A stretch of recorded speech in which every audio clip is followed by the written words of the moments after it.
Hello there, I am Rex the dog, and today I want to talk a little bit about just kind of what's going on in the console video game space. I play a lot of video games. I like so many different types of video games, and if you tune into the live streams here, I'll be playing new games, old games, platformers, shooters, RPGs, whatever the hell.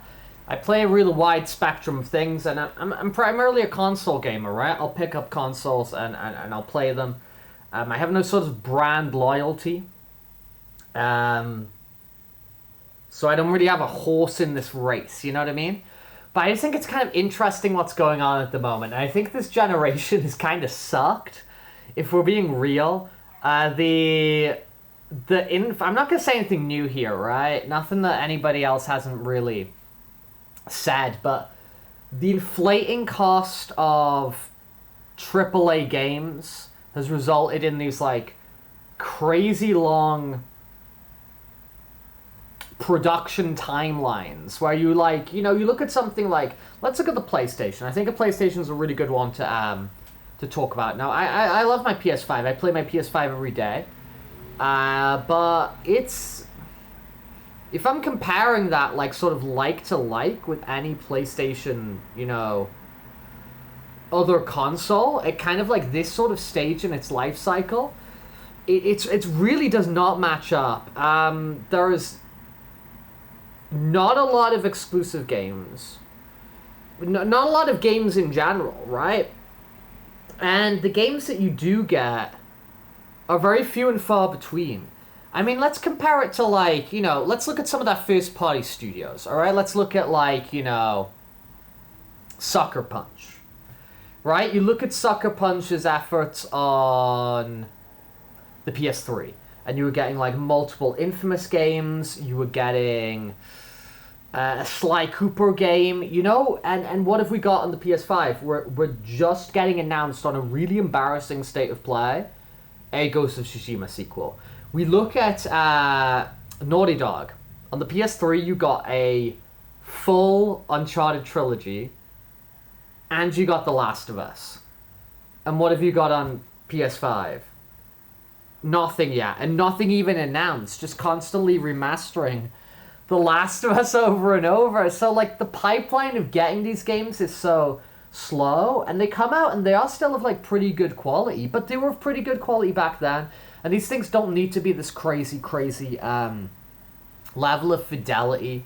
People don't care. I don't care. I'd rather have a pipeline of more games, of varied games, of games that take risks, Japan Studio doesn't exist anymore. We've just got Team Asobi. That's all we got. We got 60 dudes. And they did put out a game. They did put out Astrobot, and it was sick, but where are titles like Gravity Rush? Where are titles like Ape Escape, Parappa the Rapper, the stuff from Team Ico? Where are these games? Where is that kind of option on the buffet menu? It's just like these single player experiences, and now they're trying to push to us that PlayStation 5 and Pro. I know it's been a few weeks now since that was announced. I'm going to talk about the time. I didn't really do that. I talked a little about it on the streams. But that PS5 is insane. It's the premium console that does not have a disc drive. The premium console where you have to buy a disc drive. So all those games that you've bought, forget about it. I can understand, I've got a Series S, right? Because I basically just use that as a Game Pass machine. So, my primary, console is my PS5. I have the Series S on the side as kind of like a Game Pass machine. And then I have the Switch to do the cool Switch stuff. And I love my Switch, man. The Switch is beautiful. I am on an original Switch, so it sounds like an airplane when it's in operation. But dude, that thing hangs on. I love the Switch. I love it. But that PS5 premium console, which is it's $700. In Europe, it's 800 euros. Now, the euro is more than the dollar. So, in equivalent, it's 880 euro in the UK, in Europe, without the disc drive. So you got to get that on top. It's crazy, man. It's absolutely crazy, and they show that presentation. It's like I'm a psychopath for Final Fantasy VII Rebirth, so you show me the Final Fantasy VII Rebirth stuff, and I'm really like, whoa, that's cool. But I'm not gonna pay like basically €1,000 to play it again with a performance patch. It's like, go screw yourself. They didn't even show any new games attached to it. It's like, I remember GT7, which you've had for like years. Now it looks better. It's like, come on, dude. Like, oh, like Ratchet and Clank. Remember this launch title? Well, remember like the deep background you don't look at? Well, now you can make out this Florkin Norkin alien. That's dude. I don't know, man. I don't know. I'm just worried about the precedent, right? Because if that becomes the precedent of like, oh, hey, games consoles cost this much now. It's insane. It's insane making someone pay that much for a box. It's insane making someone pay that for a box. So I'm just praying that when Nintendo comes around with their Switch successor, which that announcement, that could be imminent. That could be within the next week or so. That could be like Tokyo Game Show, you know, that could be imminent. I don't know. But when that Switch successor announcement happens, I'm just praying it's like a $400, €400, whatever you want to call it. I really hope that is the maximum price point, man. I wish it would be cheaper. But again, like 400 or something like that probably seems like a sort of like fair market value for a machine like that, or what we can assume a machine like that to be based on kind of a prior history of Nintendo and what they've released. But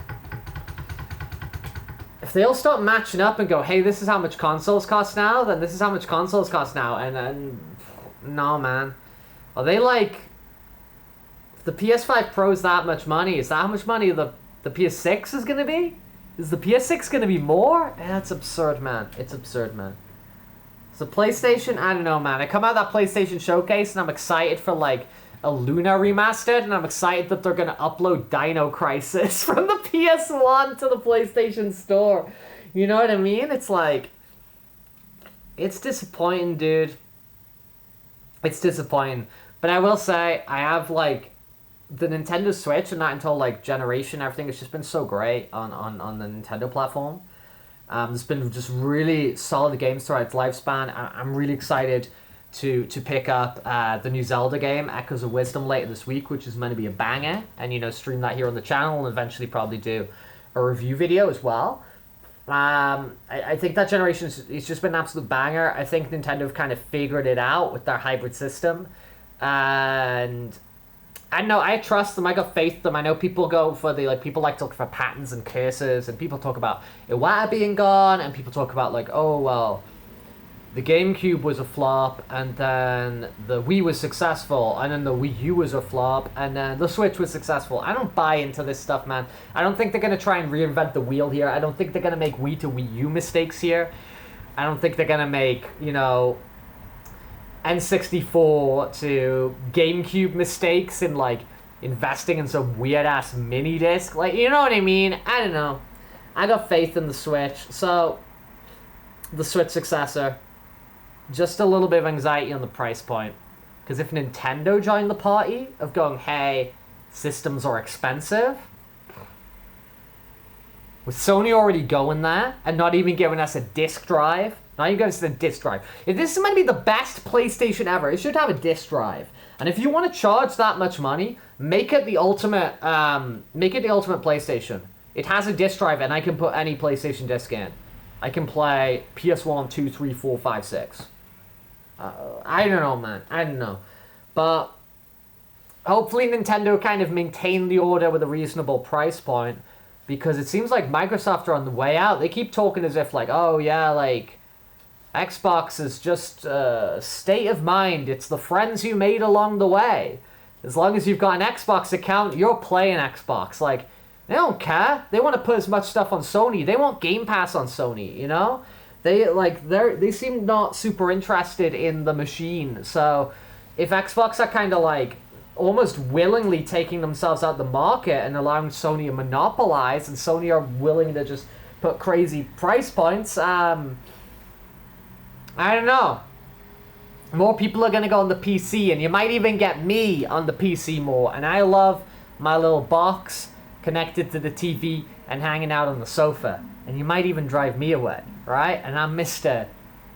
Console Dog. I am Mr. Console Dog. I don't know, man. I just thought I'd turn the camera on, ramble a little bit. None of this is scripted, you know, just talk to you guys. I'll catch you guys soon. We'll see what happens with the Nintendo Switch successor. And I'm glad I did not stay up late to live stream that State of Play, because it was kinda ass.